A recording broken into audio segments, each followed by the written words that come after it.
Gandacherra hospital নতুন পাকা বাড়ির কাজ সম্পূর্ণ করতে হবে। আজকে আমাদের ৪৪ নং গ্রামে ব্লক কংগ্রেস এবং যুব কংগ্রেসের যৌথ উদ্যোগে আমাদের পিডব্লিউডির এক্সিকিউটিভ ইঞ্জিনিয়ারের নিকট আমরা একটা প্রতিনিধি ডেপুটেশন সাবমিট করেছি।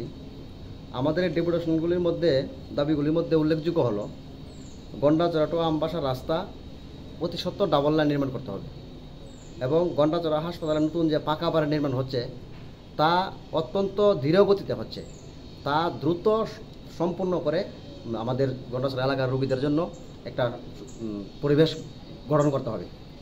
এবং গন্ডাছড়া যে যে বিভিন্ন গ্রামে গঞ্জে আমরা রাস্তাগুলি দেখছি ভেঙে গেছে বা রাস্তাগুলি দীর্ঘদিন ধরে অকেজু, এই রাস্তাগুলি অতি সত্বর সংস্কার করতে হবে।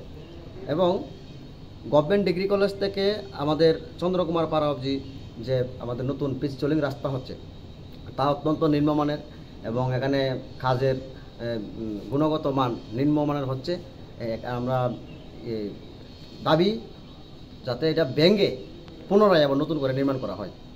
এবং কিছু ঠিকাদার আছে গন্ডাছড়াতে, আমি তাদের নামটা বললাম না, কিছু ঠিকাদার আছে, এই ঠিকাদারগুলা গন্ডাছড়াতে উন্নয়নের নামে লুটে পুটে আত্মসাৎ করছে, উন্নয়নের নামে তারা জনগণের টাকা আত্মসাৎ করছে।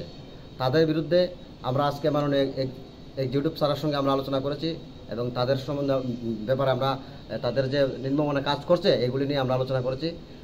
আমাদের এক্সিকিউটিভ ইঞ্জিনিয়ার আমাদেরকে আশ্বস্ত করেছেন এই দাবিগুলি দ্রুত পূরণ করার জন্য এবং উনি ওনার ঊর্ধ্বতন কর্তৃপক্ষের নিকট প্রেরণ করবেন বলে আমাদেরকে আশ্বস্ত করেছেন। যদি আমাদের দাবিগুলি পূরণ না হয় আগামী দিন এই সারা গন্ডাছড়া মানুষের স্বার্থে, রাইমাভ্যালি মানুষের স্বার্থে আমরা কংগ্রেস দল আরও বৃহত্তর আন্দোলন আমরা যেতে বাধ্য হব।